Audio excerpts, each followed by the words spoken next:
একজন মায়ের দিন শুরু হয় সংসারের কাজ দিয়ে, রান্না, ঘর গোছানো, সবার খেয়াল রাখা। সব কিছুর মাঝেই তার ছোট্ট পৃথিবী, তার সন্তানরা। তাদের দুষ্টুমি, হাসি আর মিষ্টি মিষ্টি কথা দিনের সব ক্লান্তি ভুলিয়ে দেয়। কখনো ঘর এলোমেলো করে, কখনো মাকে জড়িয়ে ধরে ভালোবাসে। এই ছোট্ট ছোট্ট মুহূর্তগুলোই একজন মায়ের জীবনের সবচেয়ে বড় সুখ। নমস্কার সবাইকে, তোমরা সবাই কেমন আছো? আশা করি তোমরা সবাই খুব ভালো আছো। আমিও আমার মেয়েদেরকে নিয়ে খুব ভালো আছি। তোমাদের আমার এই ছোট্ট পরিবারে অনেক অনেক ভালোবাসা ও অভিনন্দন। আজকে একটু আগেই ঘুম থেকে উঠেছিলাম, বেশটা সময় হাতে ছিল। তারপর ভাবলাম কি স্নানটা করেই নি, চটপট করে পূজাটা করে নেব, তারপর মেয়েকে রেডি করাবো। তোমরা তো জানোই মেয়েকে আমার ডাকা লাগে না, রেডিও করানো লাগে না। ও বেশ অনেক কাজটাই করে রাখে সকালে ঘুম থেকে উঠে। এই ড্রেসটা ওই পরেছে, ঘুম থেকে উঠে আমি শুধু চুলটাই বেঁধে দিচ্ছি। আমার মেয়ে একটা লক্ষ্মী সোনামা। আমার সকালে ঘুম থেকে ওঠা নিয়ে একটা দিনও কখনোই বিরক্ত করে না, ওই তাড়া দেয় আমাকে। বরং এদিকে দেখো আমার বাথরুমে জামা কাপড় ছিল, স্নান করার সময় সেগুলো ধুয়ে নিয়েছি। আর এদিকে আমি ওর জলের বোতলটা ধুতে গিয়েছিলাম, সময়টা হয়ে গিয়েছিল, তাই মেয়েই টিফিনটা ভরে নিল। এদিকে এখন ওরা চলে যাবে, রেডি হয়ে গিয়েছে। ওর আজকে স্কুলে ছিল পিটি। ও বলছিল মা আমার জুতাটা কোথায়? আমি বলছি ওই রুমে নিয়ে নে। একটা মেয়ের জীবনে যদি তার বর ভালো হয় তাহলে তার জীবনটা স্বর্গময় হয়ে ওঠে। এদিকে আমি কিন্তু কাজে ব্যস্ত ছিলাম, তাই বরই সকালে টিফিনটা বানিয়ে দিল মেয়েকে। আর এদিকে দেখো কতটা হেল্প করে, সব কিছুতেই ওর নজর থাকে। ও আমাকে হেল্প না করলে হয়তো আমি তিনটি মেয়েকে কখনোই সামলাতে পারতাম না। আর এইদিকে মেজো মেয়ে উঠে পড়েছিল, ঘুম থেকে উঠেছে তো মুডটা একটু আপ ছিল, তাই অনেক কথাবার্তা বললাম, বোঝালাম। তারপর ওর জন্য একটু চাউমিন রেখেছিলাম, সেটি দিলাম, ও খেয়ে নিচ্ছে। আর এদিকে পেঁপে ছিল, সেটি কেটে নিচ্ছে আমি। আর ওইদিকে বর ডালটা ধুয়ে নিচ্ছে। দুজন মিলেই আমরা রান্নাটা করব।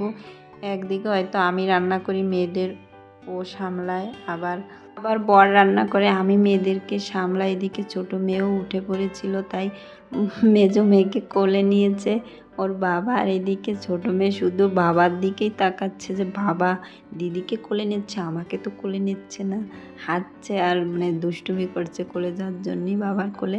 জানি না আমি কত অপরাধ করেছিলাম, হয়তো সেজন্য ভগবান আমাকে তিনটা মেয়ে দিয়েছে। এটা আমার কথা নয়, এটা লোকের কথা, কিন্তু আমি ঈশ্বরকে অনেক অনেক ধন্যবাদ দিই যে আমার তিনটা মেয়েই অনেক সুস্থ শরীরে ভগবান আমাকে দিয়েছে। ওরা খুব ভালো আছে, আর ভবিষ্যতেও যেন ওরা খুব ভালো থাকে। ঈশ্বরের কাছে একটাই প্রার্থনা, ওদের জন্য আমি খুব সুন্দর করে একটা মানবিক মানুষ তৈরি করতে পারি, এটি আমার ঈশ্বরের কাছে প্রার্থনা। ঈশ্বর আমাদের পৃথিবীতে মানুষ রূপে পাঠিয়েছে, কিন্তু সত্যিই কি আমরা মানুষ হতে পেরেছি? একজন একজনের ক্ষতি করার জন্য সব সময় চেষ্টা করে, সেটা আপনজনই করে বেশি। স্বার্থে যদি কারো ঘা লাগে তাহলে তোমার ক্ষতি হবে এটা জেনেও সে সেটিই করবে।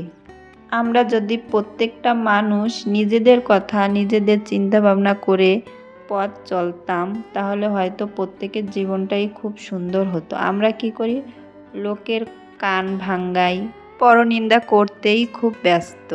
আর যার যত টাকা আছে তার তত মূল্য আছে। তুমি কি ভালোবাসো না বাসো সেটা কেউ দেখবে না, কিন্তু তোমার টাকা থাকলে তোমার সব দোষ ক্ষমা হয়ে যাবে, জানো? এই সবের ঊর্ধ্বে আমার মেয়েদেরকে সুন্দর করে মানুষ করতে চাই, যাতে ওরা খুব সুন্দর মনের মানুষ হয়ে ওঠে। এটি আমার ঈশ্বরের কাছে প্রার্থনা। আমি মনে করি আশীর্বাদ ছাড়া কেউ কখনোই বড় হতে পারে না, ঈশ্বরের এবং সবার। তোমরা সবাই আমার মেয়েদেরকে আশীর্বাদ করো, ওরা যেন খুব ভালো থাকে আর লেখাপড়া শিখে অনেক বড় হতে পারে। ওইদিকে বরকে সব কিছু গোছগাছ করে দিয়ে অর্ধেকটা রান্না প্রায় করে আছি। বলছি তুমি ভাতটা দেখো আর ডালটা নামিয়ে নাও, আমি এদিকে মেয়েদেরকে এখন একটু পড়াবো, তা না হলে বড় মেয়ে চলে আসার পর ওরা একটু আনন্দ করবে, খেলাধুলা করবে, তখন আর ও পড়তে যাবে না। এর জন্য ভাবলাম কি একটু পড়িয়ে নিই। এদিকে বিছানাটা আমি এখনও ঠিক করতে পারিনি।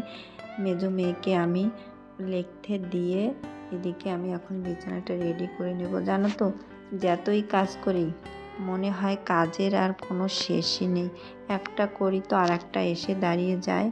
এদিকে ও লিখছিল আর আমি বাথরুমে কিছু জামা কাপড় ছিল, বেলকনিতে রোদ আসছিল তাই মেলে দিলাম।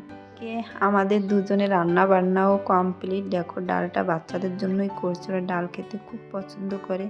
আর ভিডিওটা শেষ হয়ে আসলো, আবার দেখা হবে।